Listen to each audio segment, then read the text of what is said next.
Sortez de chez vous, sortez à deux, entre potes, avec les enfants ou en solo. Sortez les mouchoirs, sortez le grand jeu. Sortez de votre zone de confort. Billets Réduc, c'est des centaines d'idées de sorties. Théâtre, humour, comédie club ou spectacles musicaux et toujours au meilleur prix. Sortez vos billets, sortez vos réducs. Sortez maintenant avec Billets Réduc. Rendez-vous sur billetsreduc.com.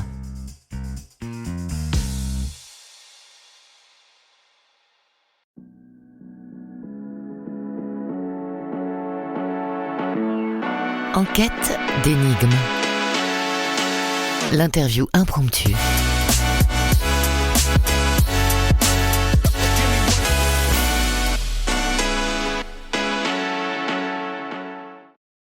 Bonjour Paul, Bonjour Alexis. bienvenue dans cette interview impromptue. Merci à toi de m'accueillir. Je ne sais rien de toi, tu m'as donné 5 mots, on va te découvrir à travers ces 5 mots tout au long du voyage. Et le premier mot que tu m'as donné, c'est raté. Ouais, raté.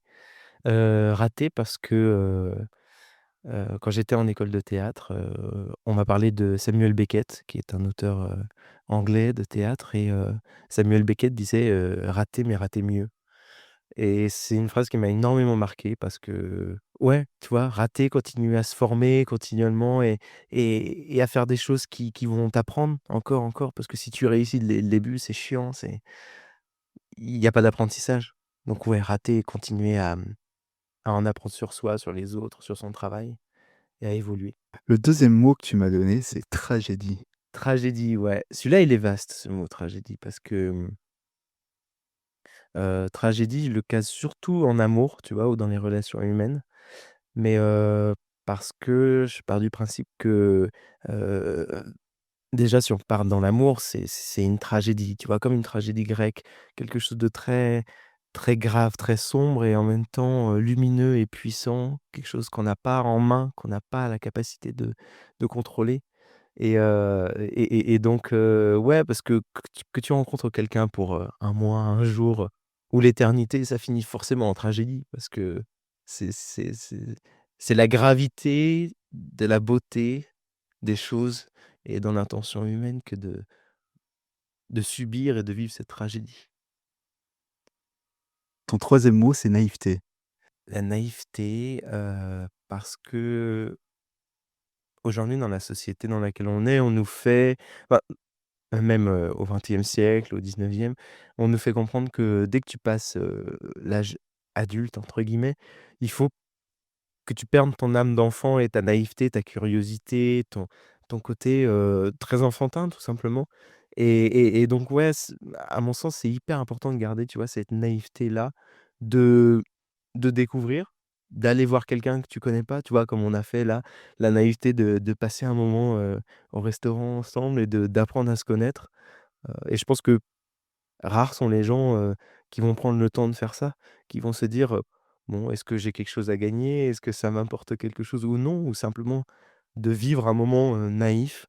Ouais, la naïveté, elle est partout autour de nous, de pas contrôler, en fait, de pas contrôler ce que tu fais, de juste te laisser porter par un moment sur lequel tu as pas la main et qui est simplement guidé par cette naïveté enfantine. Ces mots, les mots se rapprochent, mais on en revient après. Ton quatrième mot, c'est humain. Humain et humain, je trouve qu'il va avec, le côté, tragédie. Je le classe dans l'amour, l'humain, parce que j'ai un amour infini pour l'être humain, pour, la race humaine, ce qu'elle est, ce qu'elle a été, ce qu'elle sera. Aujourd'hui, on entend beaucoup de gens dire qu'ils ont pas foi en l'être humain et ce qui va se passer dans le futur, alors que je trouve ça au contraire, hyper injuste parce qu'on s'est toujours sorti de situations. Il y a toujours eu quelqu'un, même dans les pires moments de l'histoire, pour dire, «OK, c'est peut-être là le moment où on doit se relever et c'est peut-être là où on doit se remettre en question», tu vois? Et je suis persuadé que nous, artistes, nous, les gens qui faisons, hem, la beauté incompris de ce monde, mais tout à chacun, on apporte notre pierre à l'édifice pour construire, le futur et ce relèvement de situation et donc ouais, moi je suis amoureux de l'être humain, de le croiser dans la rue, de tomber sur quelqu'un que tu trouves physiquement, mentalement, ou juste intéressant mais beau sur l'instant et je trouve que l'être humain est d'une incompréhension magnifique. On va arriver à ton cinquième mot. Est-ce que tu te souviens du cinquième mot que tu m'as donné? Univers, non, c'est Ouais, ça? univers. Univers, ouais. Heu, Bah, l'univers, il va, avec rien. Pas de cohérence forcément, mais l'univers parce qu'il y a si, il va avec l'incompréhension, tu vois? De se situer dans un espace dans lequel on n'a pas le contrôle. L'univers, personnellement, c'est un peu ma religion. Il y en a qui parleraient de catholicisme, de de bouddhisme, enfin voilà, toutes les religions qui peuvent exister. Moi, l'univers, c'est ma religion de simplement croire en quelque chose qui est plus grand que nous, qu'on contrôle pas, tu vois? Quand on lève les yeux, le soir ou même la journée et qu'on regarde les étoiles, on se dit: «Mais putain, qu'est-ce qui se passe là-haut, quoi? Qu'est-ce qu'on fout là? Pourquoi et qu'est-ce qui fait que toi et moi, là, on se retrouve à cet instant même en train de discuter, en train de partager notre vie, en train de partager, des mots?» Mais, de ouais, c'est l'univers, c'est un incontrôle total sur la situation et je voue un culte gigantesque à ça. Au hasard aussi, au destin. Je pense que ça va ensemble, tu vois? Ce côté-là où enfin, je sais pas toi ce que tu en penses, de pas se fier aux règles, aux lois et juste de se laisser porter, laisser couler. On en revient à la naïveté quoi, tu vois? De pas contrôler ce qui se passe et ce qui est hyper paradoxal, c'est enfin, c'est ma vision de la chose, mais il y a ce côté où tu te laisses porter et en même temps, tout est écrit. Tu vois? On aurait pu se rencontrer un autre jour, on aurait pu, ne pas se rencontrer tout simplement, mais dans tous les cas, ça aurait été écrit comme ça et là, on est là, nous, c'est que le chemin continue et qu'à la fin, c'est comme si tu regardes un fil d'en face et tu le vois droit et quand tu le regardes à l'horizontale, tu vois plein de courbes, tu vois? Ça dépend de la perception que tu as de la chose. Voilà ce que je pourrais te dire sur les mots. Après, on va développer si Bah, justement, on vient de te découvrir à travers ces 5 mots, en du moins un peu. Qui es-tu, Paul? hem moi, je suis quelqu'un, d'humain, de simple, heu, de simple et en même temps, c'est hyper étrange parce que quand je me regarde au travers du regard des autres, il y a certaines personnes qui te font comprendre que tu es pas humain.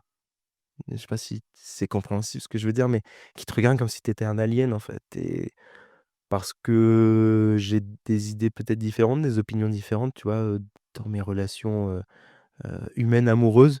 Je pense avec une telle liberté que certains n'ont pas, que des fois on te regarde comme si tu étais un ovni et les gens se heurtent à quelque chose dont ils ont peur et donc ouais, je suis quelqu'un de libre, heu, artiste. J'ai pas envie de dire que je suis musicien, tu vois? Je suis un artiste parce que j'aime tout, j'aime le cinéma, j'aime la peinture, j'aime la musique, j'aime, la danse, enfin voilà, tout et je dirais en aucun cas que ma vie sera faite d'une seule chose artistiquement, c'est un tout. Mais voilà ce que je suis après, un mystère comme nous tous je pense et amoureux. On l'a compris, tu es dans la musique, quand même. Oui, oui, Il oui. y a quelques indices. Oui, oui, c'est vrai, c'est vrai. Bah, en fait, la musique ce sont les racines de mon être, tu vois? Ce sont les racines qui font que c'est ce autour de quoi je me suis toujours construit. La musique, les inspirations que j'ai toujours écoutées depuis tout petit et ces racines donnent un arbre auquel tu as plusieurs branches qui se déclinent, tu vois? Heu, Toutes les branches artistiques qui peuvent exister parce que faut pas s'enfermer à un seul truc, c'est hyper important de continuer à se former, de continuer à s'intéresser à plein de trucs. Un bon artiste, qu'il soit comédien, musicien, il s'intéresse pas que au théâtre, il s'intéresse pas que au cinéma, il va voir tout, quoi et voilà. Donc tu es un bon artiste, finalement. Non, je sais pas si je suis un bon artiste, mais en tout cas, je suis curieux. Je suis curieux et je pense que c'est une qualité qui est importante à cultiver, à garder. Tu vois, même si tu t'intéresses à des trucs qui peuvent paraître chiants au premier abord ou, tu vois, quand mon père, il me forçait à regarder des trucs sur Arte, ça me faisait chier. Aujourd'hui, j'adore ça, tu vois?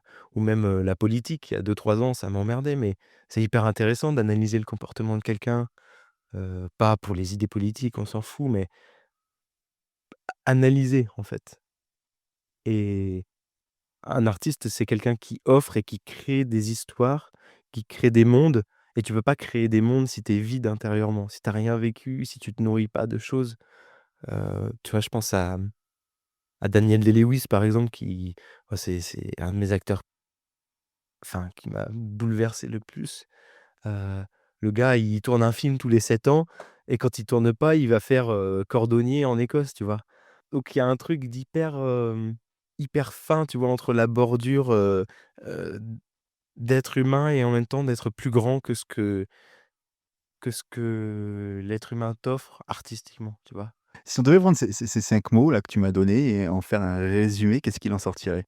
Qu'est-ce que tu appelles par, un résumé? C'est quoi? C'est une Tu prends ces 5 mots et tu fais un tu les mélanges ou pas, qu'est-ce qu'il en sort? je pense qu'il en sort de la liberté. De la liberté et c'est ce que je revendique toujours, tu vois? J'ai pas envie d'arriver dans un endroit et que, je me revendique sous une orientation sexuelle ou sous, sous une pensée, politique, humaine, enfin voilà, c'est pas du tout ça la question et j'entendais d'ailleurs, il y a 2 jours une interview de Joey Starr quand il était encore à l'époque, à l'aube d'NTM et il disait, que les artistes n'étaient pas là pour donner des leçons et étaient simplement là pour donner des opinions. Et j'ai trouvé ça hyper fort et hyper intéressant parce que en fait, on est qui pour donner des leçons? On est qui pour, on n'est pas des profs, on n'est pas des gens qui sont là pour taper sur les mains des gens. On est juste là pour dire: «Moi, je pense ça», et tu vois la chanson que j'ai chor et que je viens de sortir, Bisexual Shoes, je suis pas en train de dire, «Ouais, il faut que tout le monde soit, bisexuel, il faut que tout le monde, aime les uns les autres». Non, moi, je te donne mon opinion, je te dis que voilà, c'est ce que je fais, c'est ce comment je vois mon existence et ma vie. Après, tu en fais ce que tu en veux. Donc ouais, je globaliserais ça sur, la liberté et juste d'être humain. Ouais et puis tu es libre, encore une fois, la Ouais, c'est ça, liberté. c'est ça, c'est ça, tout à fait. Alors tu fais de la musique, tu as sorti, un single il y a pas longtemps, parle-moi-en un peu. Et bah, ça fait longtemps que j'ai écrit, cette chanson, mais toutes les chansons qui vont arriver aussi, parce que j'ai eu la chance d'être, bien accompagné, d'être, bien entouré par les gens que j'aime et qui m'ont inspiré, poussé à écrire aussi et donc cette chanson, pour moi, c'est d'abord une inspiration des codes artistiques que j'aime, tu vois? Aujourd'hui, quand tu arrives dans une boîte en France et qu'on te dit, «Tu fais de l'anglais?» «Bah non, ça nous intéresse pas. Faut que tu chantes en français». J'ai pas envie de ça, je leur fais un gros doigt d'honneur à ceux qui me disent: «Ouais, mais ça serait bien que tu chantes en français». Non, tu fais ce que tu veux. La musique, elle est pas faite pour être, comprise, dans les paroles, elle est faite pour être ressentie et donc cette chanson-là, ouais, elle parle de, de moi, au premier abord, mais de beaucoup de cas aussi, tu vois? Parce que tu te maquilles, parce que tu portes des vêtements qui sont un peu féminins, parce que, tu te permets d'avoir des regards sur un homme ou sur une femme, selon ton genre. Hem, Bah, voilà, ça dérange et c'est chiant pour les autres alors que toi, tu fais juste ce que tu as envie, quoi et donc j'y ai mis à cette liberté les codes artistiques du rock'n'roll, de Bowie, de Elton John, de moi, ce qui m'a toujours inspiré et puis ça donne ce mélange un petit peu, cocktail, quoi. Ça devient Paul finalement.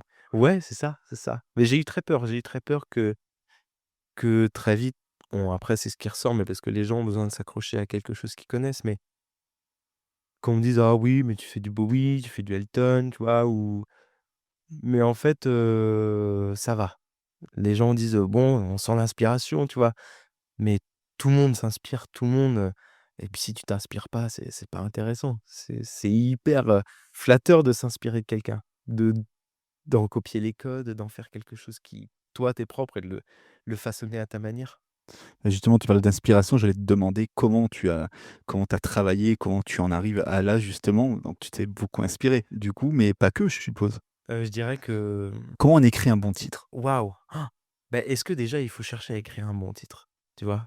Est-ce qu'on se dit: «Je vais écrire un bon titre»? Non, c'est juste, toi, t'écris avec ton sang, avec ce que tu as à l'intérieur, avec, juste tes mots, tes paroles et moi j'ai vu une différence, un switch dans mon art il y a un peu plus d'1 an où j'ai fait un de mes premiers tremplins, là où j'habite et pourtant, tu vois, ça faisait en 2 ans que je chantais, que je faisais mes chansons et tout, mais il y avait un côté plus romantique, plus, rond et un jour, je suis enfin, sur cette scène pour ce tremplin, je suis monté et je me suis dit: «OK, il y a quelque chose qui va pas, qui me ressemble pas» et sur scène, dans ma tête, j'ai eu un déclic et d'un coup, je me suis levé de mon tabouret, tu vois?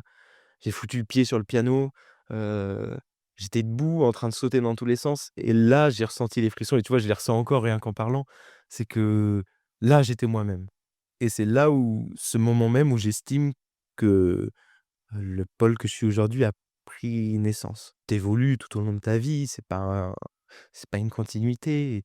Tu tu te façonnes, au fur et à mesure, mais en tout cas, là, j'étais au bon endroit et au bon moment. Est-ce que tu t'es, par moment, alors tu l'as dit, les gens veulent te mettre, dans des cases presque. Est-ce que parfois tu t'es posé cette question en te disant: «Bon, bah, c'est peut-être ce que je vais faire. Est-ce que je vais me mettre dans une case, je vais faire comme la société, le veut?» Ou est-ce que c'est un truc qui t'est jamais passé par la tête et tu voilà, tu toujours été Paul? Bah, quand j'étais au lycée ou tu vois, un petit peu après, je pense que c'est vraiment, l'année passée qui a été cruciale dans cet anticonformisme-là. Parce que tu as l'anticonformisme, de base, enfin, c'est très mal choisi et très maladroit ce que je dis là, mais, où quand même les gens se conforment à quelque chose. Parce que la société a besoin de s'imposer des codes, d'être quand même, codifiée, d'être dans un moule. Et pas dans cet aspect négatif, mais tu vois, je reprends les codes de la communauté LGBTQIA+, que j'adore et je m'identifie énormément et je serai toujours là pour, aider cette communauté, porter la parole et tu vois, me revendiquer comme tel. Mais comme dans tous les mouvements, il y a des dérives et je trouve que parfois on en arrive à des extrêmes et des dérives qui font que les codes sont trop placés et donc ouais, moi je depuis cette dernière année-là, je sors vraiment de ces codes-là. Certaines personnes ont besoin de définir comme polyamoureux, tu vois? Comme bisexuel, mais c'est même pas ce que je suis, c'est juste je suis humain, je suis libre et je fais ce que je veux. Donc t'as pas d'étiquette et t'as jamais essayé finalement de t'en mettre une? Non, non, non, bah, j'ai essayé, tu vois? Je reviens sur cette histoire du lycée, du collège, des études. Je pense que l'école nous formate vachement à ça aussi parce qu'il faut t'intégrer, parce que c'est dur quand tu es à l'école et que tu te retrouves tout seul.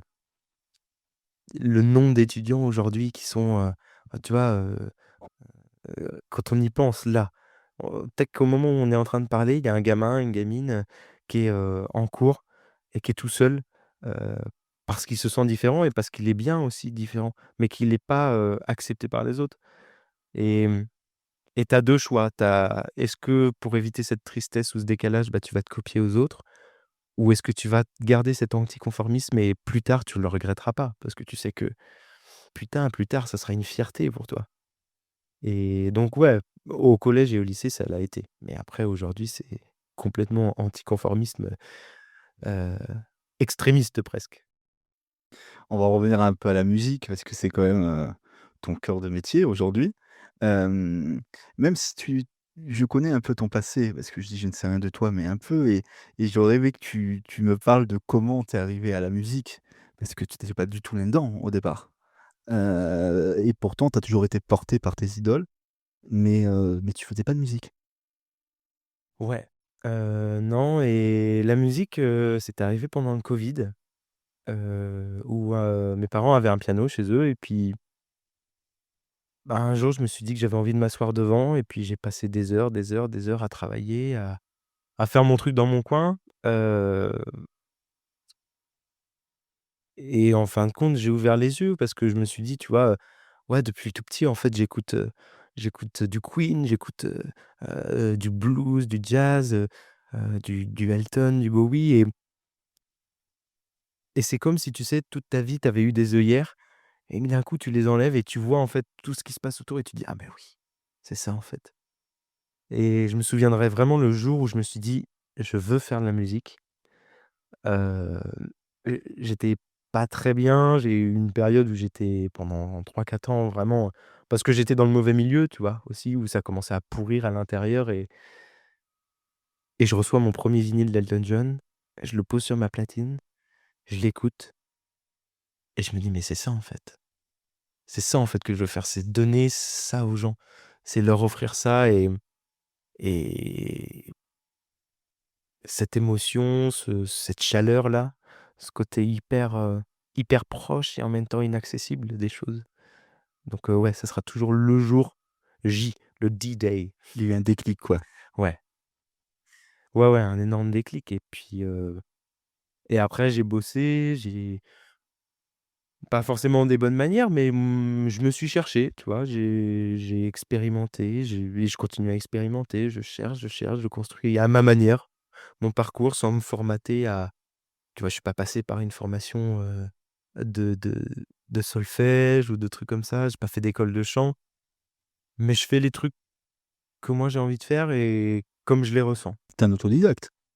C'est ce qu'on appelle un autodidacte. Oui, c'est vrai, autodidacte, ouais. Tu as parlé un peu de ton titre. Généralement, on demande un titre pour terminer cet épisode. Je crois que tu avais pas encore fait ton choix. Ouais et je pense que moi j'ai parlé de Bisexual Shoes, mais j'ai parlé de Bisexual Shoes, mais j'ai pas envie que ce soit ça qui passe parce que souvent on m'a posé la question, «Quelle chanson t'aurais rêvé d'écrire?» Ah. J'aurais pu te la poser. Ça vient pas de moi. Bah écoute, oh, voilà, j'initie le truc alors. Mais la chanson que j'ai toujours rêvé d'écrire, c'est, enfin que j'aurais rêvé d'écrire, c'est, Five Years de Bowie, qui est sur un des premiers albums, Ziggy Stardust, enfin sur l'album de Ziggy Stardust et c'est une chanson en fait qui parle de l'écologie, de l'être humain, de la fin du monde, tu vois? Où Bowie en 72, si je dis pas de bêtises, te dit clairement: «Bah, il nous reste 5 ans avant, la fin du monde», tu vois? Et quand j'écoute ces chansons, Et aujourd'hui, on est en 2026. Donc il était déjà, c'est ça et plus tu rajoutes du rap, tu vois, tu te dis: «Est-ce qu'il nous resterait pas en fait vraiment 5 ans?» Et c'est là que tu vois que les grands classiques sont intemporels aussi. Tu peux lire du Shakespeare, tu peux lire du Molière, tu peux lire écouter Bowie là et tu te dis: «Ouais putain effectivement peut-être que dans 5 ans on sera plus là». Donc ouais, c'est cette chanson qui pour moi on va se quitter avec cette musique, mais parfait. on va surtout, inviter aussi les auditeurs à écouter tes musiques. Comment on te retrouve, Paul? Eh ben écoutez, on me retrouve sur les réseaux sociaux, WHOZ Paul Miles et puis après sur les plateformes de streaming, Paul Miles. Alors, il existe un autre Paul Miles, Ah! qui est un bluesman, je crois, âgé. Donc effectivement, C'est le jeune, c'est pas le c'est ça, c'est pas le ça. le plus âgé. Mais en tout cas, voilà, des nouvelles musiques qui vont arriver et puis c'est tout ce que je peux dire En tout sur cas, on va te suivre à Spin Radio. Tiens, tu étais le on verra. bienvenu, tu reviens quand tu veux. Merci beaucoup Alex, merci. Merci beaucoup, Paul, d'avoir été avec moi, pour ce voyage. Du coup, bah, on va se quitter avec la musique, que tu as choisie. Avec grand plaisir À bientôt. et merci du fond du cœur. Pushing through the market square, so many mothers sighing. News had just come over. We had 5 years left crying. News guy wept and told us Earth was really dying. Cried so much his face was wet. Then I knew he was not lying. I heard telephones, opera house, favorite melodies. Saw boys, toys, electric irons and TVs. My brain hurt like a warehouse, it had no room to spare. I had to cram so many things to store everything in there. And all the fat, skinny people, and all the tall, short people, and all the nobody people, and all the somebody people. I never thought I'd need so many people. Girl my age went off ahead, hit some tiny children. If the black hadn't have pulled her off